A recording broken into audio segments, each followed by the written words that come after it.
દાખલા નંબર 23 બે સમકેન્દ્રીય વર્તુળોની ત્રિજ્યાઓ 13 સેમી અને 5 સેમી છે.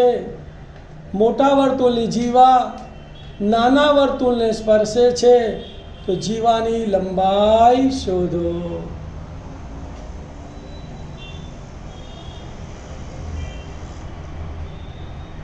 ધ્યાન આપજો ભાઈ. બે સમકેન્દ્રીય વર્તુળો ધારી લઈશું આપણે. ધારો કે વર્તુળ O કેન્દ્ર 13 સેન્ટીમીટર ત્રિજ્યા અને વર્તુળ O કેન્દ્ર 5 સેન્ટીમીટર ત્રિજ્યાના બે સમકેન્દ્રીય વર્તુળો છે. બે વર્તુળ દોરવાના.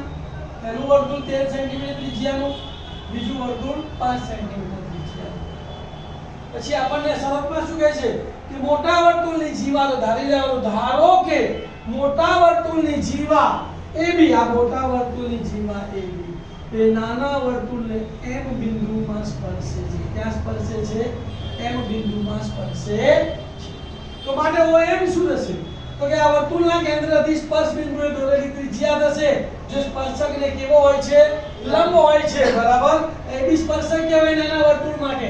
તો OM લંબ AB થાય અને OM નાના વર્તુળની ત્રિજ્યા બરાબર 5 સેન્ટીમીટર, OB મોટા વર્તુળની ત્રિજ્યા બરાબર 13 સેન્ટીમીટર અને MB એ આપણે શોધવાનું છે. આ ત્રિકોણ કાં તો આ બાજુ દોરવાનો કાં તો આ બાજુ, કોઈ પણ એક બાજુ તમારે ત્રિકોણ દોરવાનો.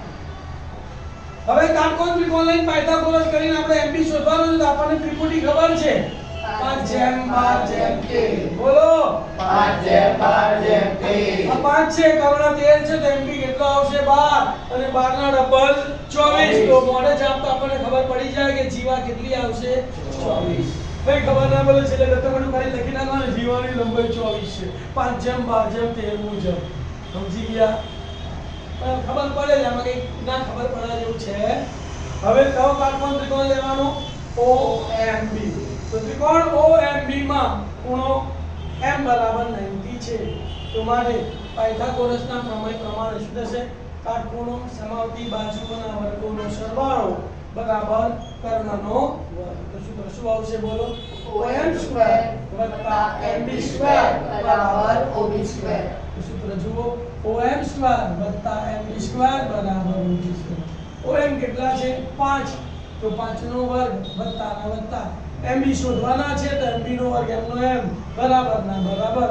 OB કેટલા છે? 13. તો 13 નો વર્ગ. 5 નો વર્ગ 25 લખવાનો ને 13 નો વર્ગ 169 લખવાનો. બાકી બધું M નો M.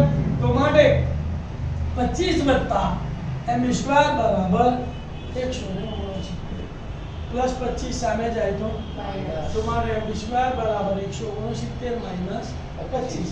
9 માંથી 5 જાય તો 4, 6 માંથી 2 જાય તો 4 અને 1 ના 1. વર્ગ દૂર કરીએ તો સામે નાનું વર્ગમૂળ. તો માટે MB બરાબર 144. વર્ગમૂળમાં 144.